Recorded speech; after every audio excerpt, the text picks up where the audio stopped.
To thank Dr. Kishore Kumar Tripathi for having given me the golden opportunity to be here to deliver lecture on Vande Mataram. நம்ம வந்தே மாதரம் வந்து இப்போ அந்த ஒடிசாக்கார மிக அருமையான ஒரு question கேட்டாரு, நல்ல பதிலும் சொன்னாங்க. இருந்தாலும் கூட அன்னைய காலகட்டத்தில் 1905 பார்ட்டிஷன் ஆஃப் பெங்கால் நம்ம ரெண்டா பிரிக்க வேண்டிய சூழல்ல இருந்தோம். அதன் காரணமா அந்த பாடல் எழுதப்பட்டது. அந்த எழுதுறதுக்கு அந்த ஒரே ஒரு சிச்சுவேஷனை மட்டும் சொல்லிடுறேன். பங்கிம் சந்திர சாட்டர்ஜி இந்தியாவில் வெஸ்ட் பெங்கால பிறந்த ஒரு மிகப்பெரிய லூமினரிஸ்ல ஒருத்தர். இப்படி ஸ்ரீ அரவிந்த கோஷ் இருக்காரோ அந்த மாதிரி அவரும் ரொம்ப ஆற்றல் மிக்கவர். அவர் ஒரு முறை பிரிட்டிஷ் கவர்மெண்ட்ல டெப்டி கலெக்டரா ஒர்க் பண்றாரு. டெப்டி கலெக்டரா ஒர்க் பண்ண டெப்டி மேஜிஸ்ட்ரேட்டாவும் இருக்கிறாரு, ரெண்டு ஒர்க் பண்றாரு. அப்போ அவர் வந்து அந்த பல்லக்கத்துல தூக்கின்னு போவாங்களா ராஜா, அந்த காலத்துல 150 வருஷத்துக்கு முன்னாடி நான் சொல்றேன். பல்லக்கத்துல தூக்கின்னு போறாங்க. போறப்போ ஒரு கிரிக்கெட் மேட்ச் நடக்குது. அந்த கிரிக்கெட் மேட்ச் நடுவில் அந்த கிரவுண்டை தாண்டி போறாரு.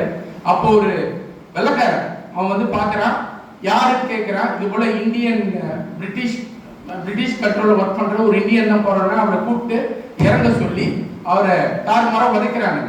அந்த பிரிட்டிஷ்காரன் வதைக்கிறான். வச்ச உடனே இவரு போயிடுறாரு. போயிட்ட பிறகு இவருக்கு ஒரு சிந்தனை தோணுது, இது போல நம்முடைய நாடாகி இருந்தால், நம்முடைய தாய் நாடாக இது இருந்தால் நம்ம யாரும் அடிக்க முடியாது. ஒரு வெள்ளக்காரன் வந்து நம்ம நாட்டை ஆண்டு கொண்டிருக்கிறான். அதனால அந்த வந்தே மாதரத்தை அவர் ஏற்றணும்னு நினைக்கிறாரு. அவர் ஏற்றாரு. இன்னும் சில காரணங்கள்லாம் சொல்லப்படுது. இருந்தாலும் கூட அந்த காலகட்டத்தில் 6 சரணத்துல இந்த பாடல் இருந்தது. ஆனால் ஏதோ ஒரு காரணம் சொல்ல வரல. ஏன்னா அதுல வந்து நம்முடைய துர்க்கைய காளியெல்லாம் வணங்கி இருக்கிறாங்க. 10 கை காளி துர்க்கைன்னு சொல்லி இருப்பாங்க. அதனால இந்து பாடல் என்று நினைத்து, அதான் ஏற்கனவே சொல்லிட்டேன், அந்த 1905 வங்காள பிரிவினை அப்ப முஸ்லிம்களும் பிரிட்டிஷார்களும் இந்த சன்னியாசிக்கு தொந்தரவு கொடுக்குறாங்க அப்படின்னும் பொழுது இந்த சன்னியாசி தான் பாடல அந்த வந்தே மாதர பாடல் இருக்கிறார். அதனாலதான் அந்த இந்து வந்து முன்கொண்டு செல்ற மாதிரி இருந்ததுனால அந்த முஸ்லிம்களுக்கு அது பிடிக்கல. அந்த ஷரியத் சட்டம் எங்களுக்கு வந்து ஒப்புதல் அளிக்கல. அதனால நாங்க இந்த பாடலை வெறுத்தோம்னு சொன்ன உடனே நேரு அது 1947 விடுதலை பெறும் பொழுது அதை நாம வந்து என்ன செஞ்சுட்டோம், 2 ஸ்டான்ஸா மட்டும் எடுத்துட்டு மீதி 4 ஸ்டான்ஸா விட்டுட்டோம். இதான் அதனுடைய தாற்பயம் என்று சொல்லி வந்தே மாதரத்தை நாம, அதாவது அந்த காலகட்டத்தில் 150 வருஷத்துக்கு முன்னாடி there was no telephone, there was no WhatsApp, there was no mobile phone, there was no Instagram, there was no X, Twitter, nothing was there. ஆனாலும் கூட பே ஆஃப் பெங்கால் அந்த வங்காளத்துல இருந்த அந்த வந்தே மாதரம் என்ற ஒற்றை குரலானது, ஒற்றை மந்திரமானது. அதனால தான் நம்ம அவரை ரிஷின்னு சொல்றோம். ஒற்றை மந்திரத்தை 2 வார்த்தைகளான ஒற்றை மந்திரம் எங்க வந்து சேருது? மகாகவி பாரதி மூலமாக தமிழ்நாட்டுக்கு வந்து சேருது. பாபு சிதம்பரம் மூலமாக தமிழ்நாட்டுக்கு வந்து சேருது. இது எந்த அளவுக்கு இந்த வந்தே மாதரம் இம்பாக்ட் தமிழ்நாட்டில் ஏற்படுச்சுன்னு சொன்னா, தமிழ்ல வந்தே மாதரம் பாரதி எழுதியிருந்தாலும் கூட இதை கொண்டு சென்ற வாவுசி மூலமாக ஒரு நாவிதன்னா ஒரு முடி திருக்கிறவன், அவன் வந்து அவனுடைய குழந்தைங்களுக்கு வந்தே என்றும் மாதரம் என்றும் பெயர் வச்சிருக்கிறான். ஒரு நாவிதன் தமிழகத்துல எங்கோ பங்கிம் சந்திர சாட்டர்ஜி சொன்ன 2 வார்த்தையை இங்க கொண்டு வந்து வந்தே என்றும் மாதரம் என்றும் தன் குழந்தைகளுக்கு பேர் வச்சிருக்கிறான். அது மட்டும் இல்ல, தமிழ்ல நம்ம எதையும் இங்க மற்ற யாரும் தமிழ்ல சொல்லறதுனால நான் தமிழ் அந்த வந்தே மாதரம் பாரதி மூலமாக பெறப்பட்ட அதனுடைய தாக்கத்தை சொல்ல விரும்புகிறேன். நம்முடைய அந்த படிக்காத குமரன் அவனை அடிச்சு சாவடிக்கிறாங்க. இருந்தாலும் கூட எண்டில் அவன் வந்தே மாதரம் என்று சொல்லிட்டு தான் சாவுறான். அதை போலவே வாஞ்சினார் அவனை சுட்டுக் கொள்ளும் பொழுது கூட கடைசி வார்த்தை வந்தே மாதரம் என்று சொல்லிட்டு தான் சாவுறான். இந்த மாதிரியான அந்த வந்தே மாதரனுடைய தாக்கம் பெங்கால இருந்தாலும் கூட தமிழகத்துக்கு வந்து சேர்ந்தது. அதை மிக சிறப்பாக மகாகவி பாரதி தமிழ்ல மொழிபெயர்த்திருப்பார் 2 முறை. நான் அதை மட்டும் படிச்சு காட்டுறேன். ஒரே ஒரு பாடல் இருக்கும், 1 நிமிடத்துல படிச்சுக்கேன்னா மற்ற விளக்கங்கள்லாம் சொன்னாங்க. இந்தியா வந்தே மாதரம் பாடல் வந்து முதல் 2 ஸ்டான்ஸ் 2 சரணங்கள் வந்து இந்தியாவுடைய வளத்தையும் இயற்கையும் சொல்லி இருக்குது அப்படின்னு சொல்லிட்டு, ஆனால் முழு பாடல் 2 வகையில மொழிபெயர்த்திருக்கிறாரு. நான் 2வது மொழிபெயர்ப்ப நான் படிக்கிறேன். நளிர் மணி நீரும் நயம்படு கனிகளும் குளிர்பூ தென்றலும் கொழும்பொழில் பசுமையும் வாய்த்து நன்கில குவை வாழிய அன்னை.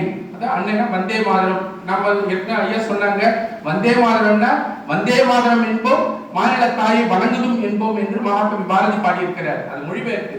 ஆனால் மொழிபெயர்ப்பு இது. தென்னிலனை சிலிர்த்திடும் இரவும் தன்னியல் விரிமலர் தாங்கிய கருக்களும் புன்னகை ஒளியும் தேமொழி பொழிவும் வாய்ந்தன இன்பமும் வரங்களும் நல்குவை. இந்த அவருடைய பாடலுடைய இரண்டாவது சரணம். மூன்றாவது சரணம். ஓடி கோடி குரல்கள் ஒலிக்கவும் ஓடி கோடி புயற்துணை பற்றவர் நீடு பல்படை தாங்கி முன்னிற்கவும் கூடு திண்மை குறைந்தன என்பதன் ஆற்றலின் மிகுந்தனை அருமதன் கூட்டுவை மாற்றலர் புணர்ந்த வன்படை யோட்டுவை அறிவும் நீ தருமம் நீ உள்ளம் நீ அதனிடை மர்மம் நீ உடற்கண் வாழ்ந்திடும் உயிர் நீ தோளிடை வன் புனி நெஞ்சத்து அன்பு நீ ஆலயந்தோறும் அணிபர விளங்கும் தெய்வ சிலையாம் தேவி இங்குனதே என்று சொல்லியிருக்காங்க. இன்னும் 2 ஸ்டான்ஸ் 2 சரணம் படிக்கல, இதை மட்டும் படிச்சுட்டு எனக்கு டைம் இல்லாததுனால ஒரே ஒரு ஃபைனலா ஒரே ஒரு கருத்தை மட்டும் நான் சொல்ல விடுகிறேன். இந்த மகாகவி பாரதியார் அதை மொழிபெயர்த்திருக்கிறார். ஆனால் ஸ்ரீ அரவிந்தம் மிகச்சிறப்பாக அதை மொழிபெயர்த்திருக்கிறார். அந்த பாடல் தான் நம்மளுக்கு கொடுத்திருக்காங்க. மொழிபெயர்ப்பு பாடல் தான் வந்தே மாதரம் இப்ப லான்ச் பண்ணோம்.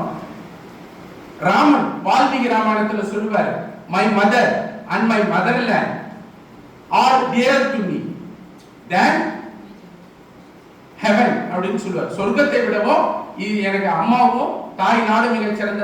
பாரதியார் மிக அருமையாக எழுதியிருப்பார், பெற்ற தாயும் பிறந்த பொன்னாடும் நனி சிறந்தனவே நற்றவமானினும் நனி சிறந்தனவே என்று மகாகவி பாரதியார் எழுதியிருக்கிறார். ஆக இந்த நாடு நமக்கு மிக முக்கியம்.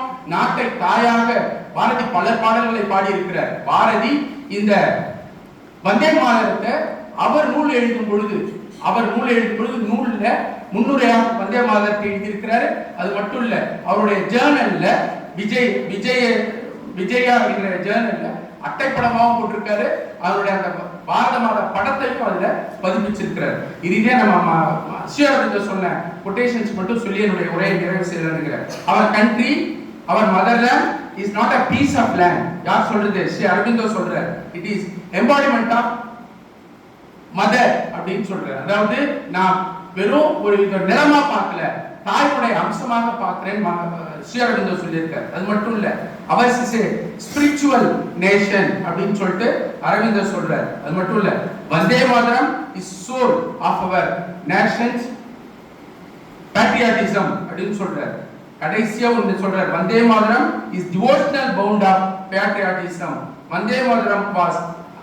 அதனாலதான் வந்தே மாதரத்துக்கு அவங்க அந்த ஒற்றை சொல்ல தாங்க முடியல வெள்ளக்காரனால, அதை தடை செய்யறாங்க. ஆனால் தடை செய்தாலும் கூட அதை இன்று வரை ஒழிக்க முடியவில்லை. இன்றும் அது தொடர்ந்து வளர்ந்து கொண்டே இருக்கிறது. இன்னும் வருங்காலத்திலும் வந்தே மாதரம் பாடல் இன்று இந்தியா முழுக்க ஒலித்துக் கொண்டே இருக்கும். ஏன் இது இன்னைக்கு தேவை அப்படின்னு சொன்னா, நாம் அந்த பேட்ரியாட்டிசம் காந்தி இறந்ததிலிருந்து எத்தனையோ உயிர்களை நாம் பலி கொடுத்து தான் சுதந்திரத்தை பெற்றிருக்கிறோம். அந்த சுதந்திரத்தை நாம் தொடர்ந்து பாடுபட்டு நாம் பாதுகாக்க வேண்டுமானால் நம்முடைய அந்த பேட்ரியாட்டிசம் என்று சொல்லப்படுகிற அந்த நம்முடைய அந்த நாட்டு பற்றானது நமக்கு வேண்டும் என்பதை தான் இந்த நாடு தெரிவித்துக் கொண்டிருக்கிறது. Jai Hind. Thanks for given opportunity. Thank you.